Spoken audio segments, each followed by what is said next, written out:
क्या बहन बेटियां मायके सिर्फ लेने के लिए आती है?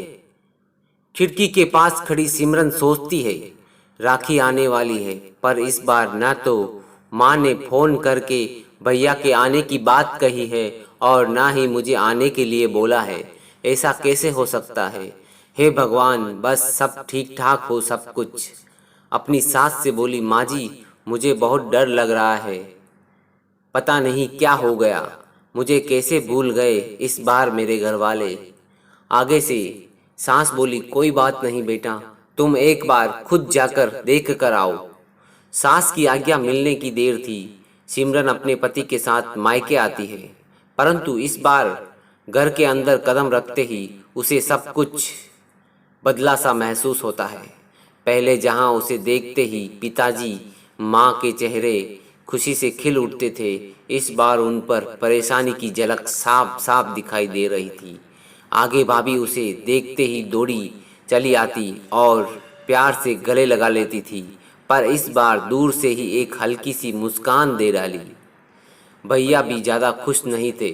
सिमरन ने जैसे तैसे एक रात बिताई, परंतु अगले दिन जैसे ही उनके पति उसे मायके छोड़ वापस चले गए, तो उसने अपनी माँ से बात की, तो उन्होंने बताया इस बार कोरोना के चलते भैया का काम बिल्कुल बंद हो गया।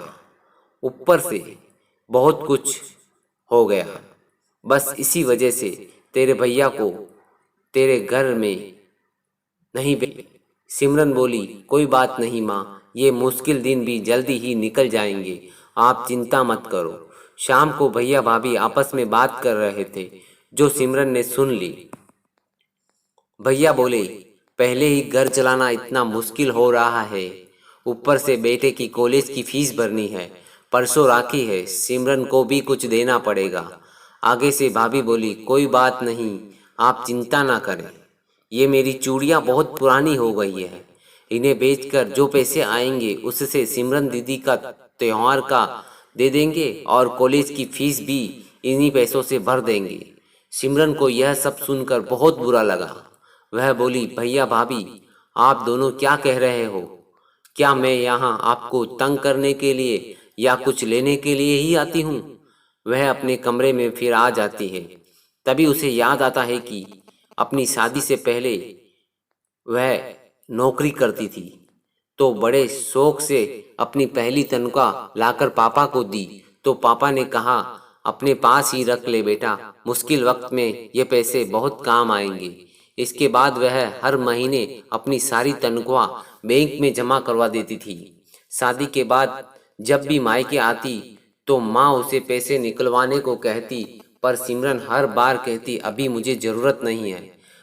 पर आज उन पैसों की जरूरत उसके परिवार को है। वह अगले दिन ही अपने भतीजे को लेकर बैंक जाती है और सारे पैसे निकलवा कर पहले अपने भतीजे की कॉलेज की फीस जमा करवाती है और फिर घर का जरूरी सामान खरीदकर वापस घर आ जाती है। अगले दिन जब भैया के राखी बांधती है तो भैया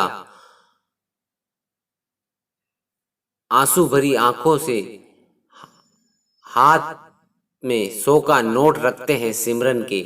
सिमरन मना करने लगती है तो भैया बोलते हैं, ये तो शगुन है पगली, मना मत करना। सिमरन बोली, भैया बेटियां मायके शगुन के नाम पर कुछ लेने नहीं, बल्कि अपने माँ बाप की अच्छी सेहत की कामना करने, भैया भाभी को माँ बाप की सेवा करते देख ढेरों दुआएं देने, बड़े होते भतीजे भतीजियों की नज़र उतारने आती है।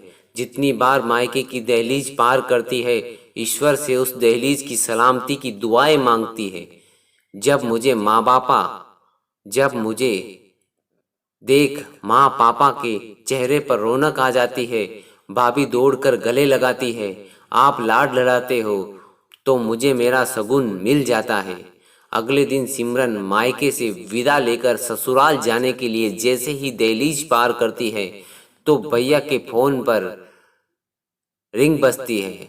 उन्हें अपने व्यापार के लिए बहुत बड़ा ऑर्डर मिलता है और वे सोचते हैं कि सचमुच बहन बेटियां मायके कुछ लेने नहीं, बल्कि अपनी बेशकीमती दुआएं देने। जब वे घर की दहलीज पार कर अंदर आती है तो बरकत भी अपने आप चली आती है। हर बहन बेटी के दिल की तमन्ना होती है कि उनका मायका हमेशा खुशहाल रहे और तरक्की करे। मायके की खुशहाली देख उनके अंदर एक अलग ही ताकत भर जाती है, जिससे ससुराल में आने वाली मुश्किलों का डटकर सामना कर पाती है। मेरा यह लेख सभी बहन बेटियों को समर्पित है और साथ ही एक एहसास दिलाने की कोशिश है कि मायके का एक अटूट हिस्सा है वो, जब मन करे आ सकती है।